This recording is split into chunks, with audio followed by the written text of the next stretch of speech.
நிறைய பேருக்கு இது பண்ண ரிலீஃப் இருக்குங்கிறதுக்காக பண்ணிடும். இப்போ நீ வந்து ஆஸ்மா இருக்க ஒரு லேடிக்குனா ராணி மாதிரி வேலையே செய்யக்கூடாது.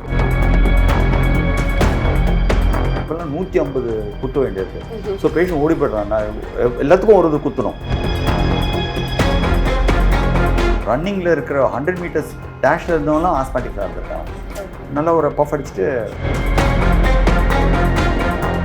directly goes to the lungs and comes out. நீ இழுத்துட்டு வெளில விட்டுருவேன். So it goes to lungs and comes out.